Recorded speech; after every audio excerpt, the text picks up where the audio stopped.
السلام عليكم، اللهم صل وسلم وبارك على سيدنا محمد وعلى آل سيدنا محمد.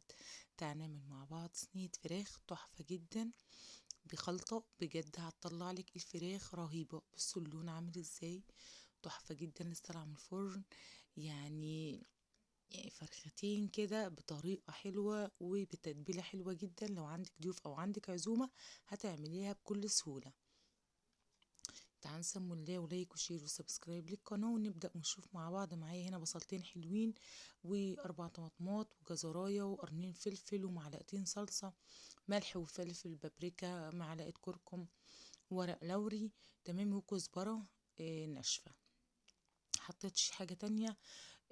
دي المكونات بتاعتنا. بصلتين حلوين كده وقطعتهم طرنشات او حلقات زي ما انتوا بتسميه يعني، وجزرايه مبشوره كده، واربع طماطمات برضو حلقات بايديا كده، دعكتهم ضحكه حلوه في بعض.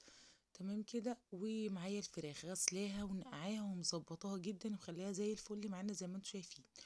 باخدها كده، بصوا يعني هاخد الاربع قطع والفرختين. بصوا انا مقطعوهم يعني، في واحدة مقطعاها 6 قطع وواحدة مقطعاها 4 قطع عادي.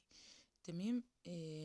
تحت الجلد كده بتحشيه الفراخ وبتدعكيها كده بالخلطة بتاعتك كده من فوق ومن تحت، وبترصيها زي ما انت شايفة كده. تطلع معاكي شوية فراخ تحفة. ما تحطيش مية خالص ليها، هي هتنزل ميتها. وانتوا شفتوا منظر الصوص اللي نازل منها كده ومن الخلطة بتاعتها كمان تحفة. ما تحطيش اي اضافات مية نهائي، هتطلع معاكي بجد تحفة. الفيديو بتاعنا لذيذ وسريع ومش عملناش حاجة غير صينية البطاطس. هرش كده رشة زيت على الوش، نزلت رشة كبيرة كده بس.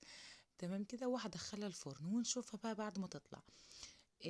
ده اللون بتاعها كده بعد ما طلعت من الفرن. انا حطيتها في الفرن تاني، خدت لون اكتر بقى، بقت احلى بجد. يعني انت لو عايزه تتكي على اللون شويه اتكي. يا رب الفيديو يعجبك، تكونوا استفدتوا منه وتجربوه ان شاء الله. مع السلامه.